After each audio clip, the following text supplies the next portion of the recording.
guys, hari ini kita klarifikasi masalah virus COVID-19 yang punya itu saudara Bayu.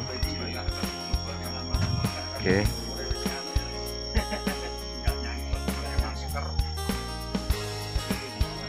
Ya.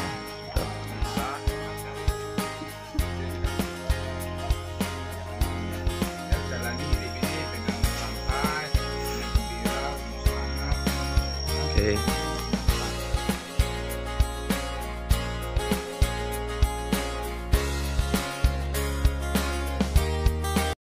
Diisolasi, apa sih yang kita lakukan sebagai pasien, kemudian apa yang dilakukan oleh tim medis terhadap pasien? Pertama, untuk pasien sendiri, untuk hari pertama saya melakukan isolasi mulai tanggal 10 Oktober 2020. Itu pada hari pertama masih belum ada penanganan medis untuk saya sendiri karena sadar bahwa penyakit ini itu mengenai imun dan kekebalan tubuh. Jadi dari hal tersebut saya memutuskan untuk mulai olahraga rutin setiap hari. Ya kalau nggak setiap hari, 2 hari sekali. Untuk tindakan medis itu pertama kali hanya sekedar via telepon untuk menanyakan kronologi bagaimana saya bisa terindikasi COVID. Nah, lalu untuk pengecekan darah, pengambilan ronsen. Untuk pengambilan ronsen itu yang pertama itu pengambilan darah terlebih dahulu H+2 setelah saya sampai di rumah sakit. Nah lalu selanjutnya H+4 baru saya di ronsen. Nah ketika di ronsen itu tidak langsung diberikan hasilnya. Jadi hasilnya setelah saya konfirmasi nanti akan dijelaskan di akhir. Nah selama saya kurang lebih 12 hari di sana itu saya sudah dicek darah sebanyak 2 kali dan ronsen 1 kali, serta kontrol dokter untuk dicek seperti cek normal seperti biasanya, seperti cek detak jantung, pernafasan dan lain-lain, serta penciuman juga. Itu kurang lebih ada 2 kali. Itu aja sih. Kalau untuk saya pribadi, untuk kegiatan sehari-hari di sana ya berkaitan dengan COVID ini tadi, ya saya berusaha semaksimal mungkin untuk jaga kekebalan diri sama nggak stres, itu aja sih. Dengan cara ya entah main HP ataupun berolahraga. Biasanya saya olahraga di pagi hari atau di sore hari, kurang lebih 30 menit sampai 1 jam. Kemudian di sana kan 12 hari. Selama 12 hari. Iya. Selama 12 hari itu dari dokter yang menangani khususnya dokter paru-paru berapa kali sih melakukan cek atau visit kepada pasien? Kalau untuk dokter paru-paru sendiri kemarin saya kurang paham, soalnya kemarin yang datang kemungkinan besar sih memang dokter spesialis paru-parunya ya, kurang lebih 2 kali.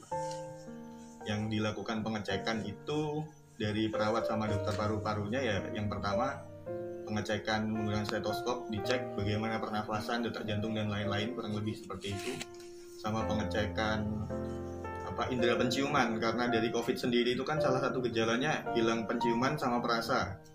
Nah waktu itu alhamdulillahnya saya bisa mencium bau-bau itu dengan cukup normal gitu.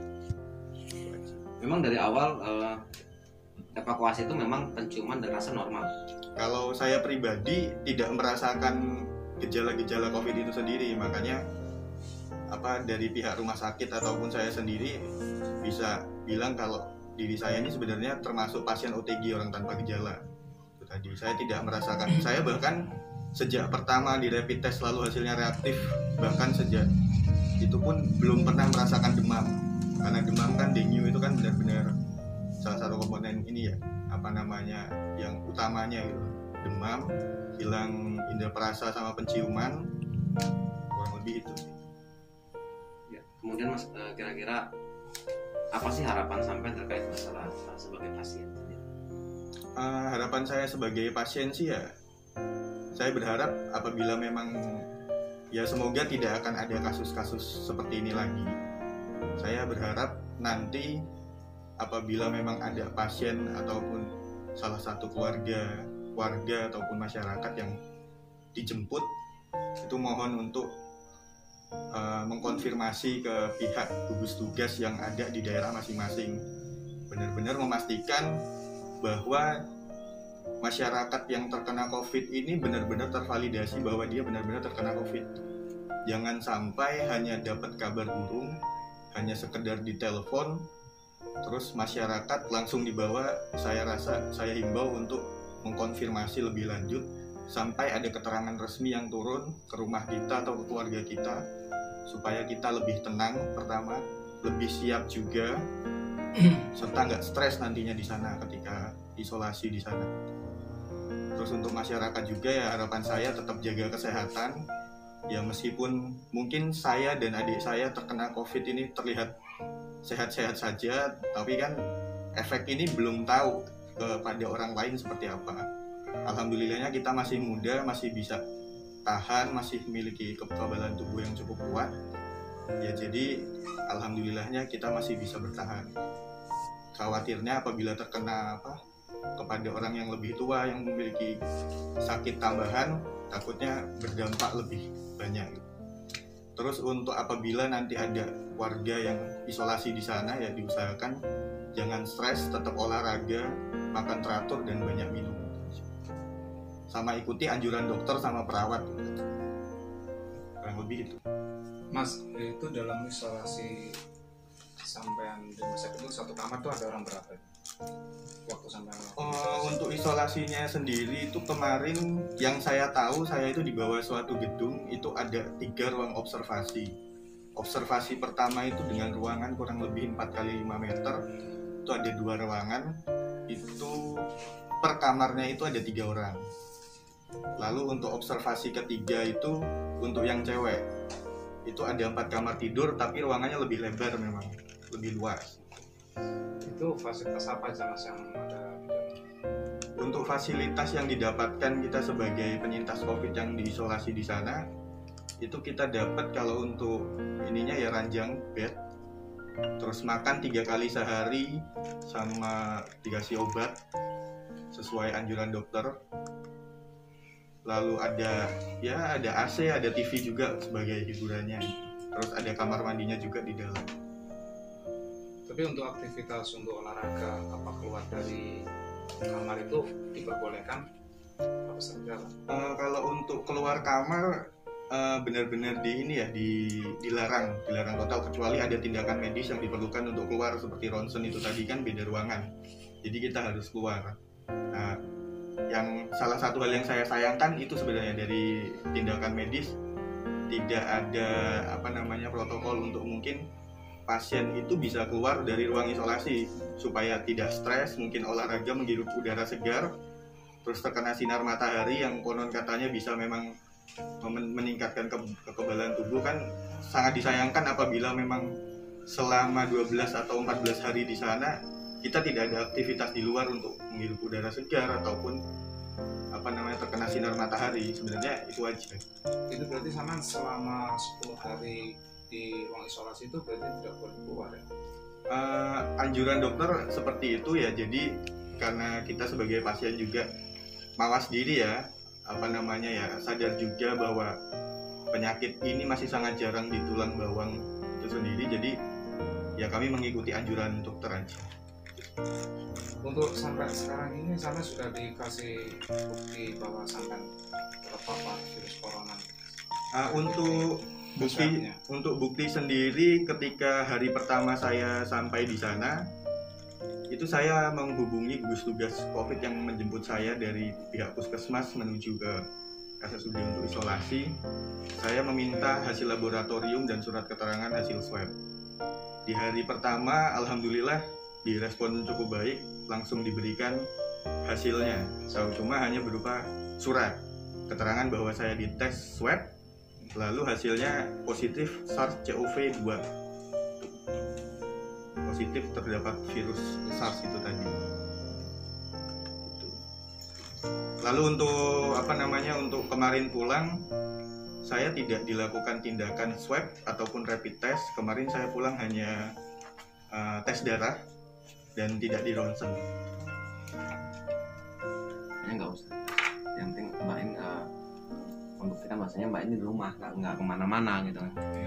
Kita menepis di kalimat, terusnya Mbak di tempat evakuasi gitu kan. Maksudnya di sini membenarkan kalau Mbak itu di rumah nggak ada evakuasi.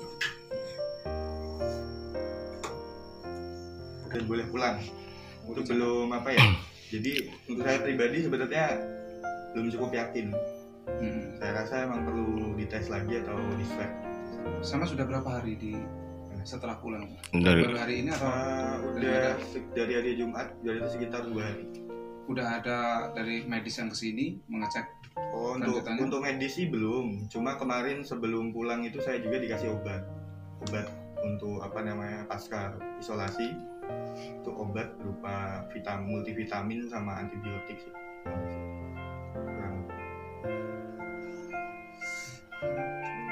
Ya, harapan saya kan kalau melihat sistematika dari penanganan OTG ini bisa nanti ketika H+10 setelah di swab hasil dinyatakan positif namun tanpa gejala bisa dites lagi. Nah, saya berharap nanti H+10 setelah adik saya dites kemarin, ya saya harapannya bisa dites dan saya juga bisa benar-benar dites supaya benar-benar memastikan bahwa keluarga kami benar-benar udah tidak terinfeksi COVID itu tadi. Tapi kita udah ada surat keterangan. Sudah, kalau surat keterangan dari rumah sakit sudah ada. Bisa ditunjukin Mas suratnya Mas? Di dokter penanggung jawabnya sudah dinyatakan sehat.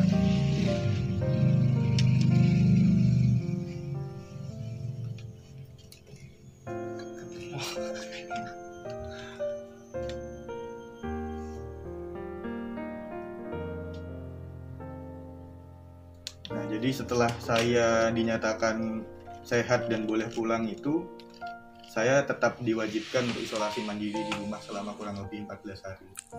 Nah, sebenarnya yang ingin saya keluhkan itu yaitu tadi masa isolasi yang selalu ditambah-tambah. Karena saya jujur saja memang butuh pekerjaan. Kemarin pun sebelum saya kesini udah dapat kerja, tiba-tiba di cancel gara-gara ini. Kan sangat merugikan saya kurang lebih.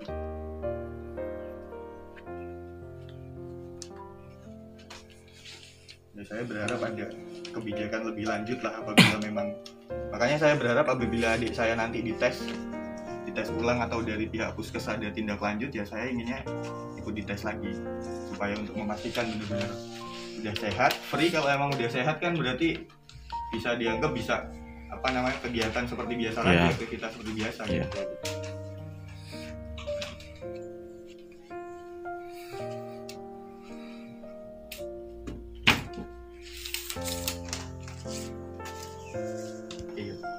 Kebetulan kemarin ada pihak dari puskes juga yang minta foto untuk surat ini untuk dicek beneran sudah pulang atau belum gitu, untuk dikonfirmasi lah, divalidasi. Jadi dari pihak desa sudah dikonfirmasi ya sama dari kalau dinas. untuk untuk koordinasi sih ya pokoknya dari rumah sakit ke dinas selalu ke pihak puskes. Ya insya Allah seharusnya sudah tahu, soalnya kemarin juga udah dihubungi sama pihak puskesmas kalau saya sudah pulang. Tapi saat ini sekarang kondisi sampean seperti apa Mas? Sehat atau seperti apa Mas? Kalau kondisi saya sampai saat ini ya masih sama seperti saya baru pertama berangkat dari sana, berangkat dari rumah untuk diisolasi, ya masih sama aja. Berarti tidak ada sesak nafas, batuk atau apapun itu nggak ada. Berarti tetap sama Mas? Ya alhamdulillah masih sehat walafiat, nggak ada penurunan kondisi tubuh sampai drop, demam atau ini gitu, alhamdulillah belum ada. Mas, enggak masalahnya kan yang kita tanyakan apa yang menjadi isu di masyarakat. Iya. Jadi nanti ini yang kita bagikan juga di Berita Penawarjo seperti apa sih? Infonya kan Umi itu kan adikmu itu tadi kan dirawat juga. Nah, sedangkan tahu-tahu kan di rumah. Jadi teman-teman semua kan harus tahu ini posisinya, karena semua orang itu taunya diisolasi juga kan gitu loh. Kalau kondisi adik sih ya tadi mungkin nggak seperti ini. Pokoknya selama adik itu sudah dinyatakan positif, saya selalu ngubungin adik. Gimana keadaan hari ini, gimana keadaan ini, ada batuk atau gimana, atau bahkan bapak ibu yang emang tiap hari di rumah. Saya tanyain gimana kondisi kesehatannya. Ya alhamdulillah masih sehat walafiat sampai hari ini, nggak ada batuk, nggak ada demam, nggak ada pilek, nggak ada apa, alhamdulillah. Dan setiap hari pun ibu bapak adik juga biasanya di depan di teras untuk apa ya, menunjukkan ke masyarakat yang mungkin lewat supaya nggak terlalu khawatir gitu. Iya. Lihat bahwa kondisi kami sekeluarga yang lagi di isolasi ini sebenarnya masih sehat walafiat, nggak ada kendala berupa gejala-gejala yang sudah diberitakan. Iya. Itu sih.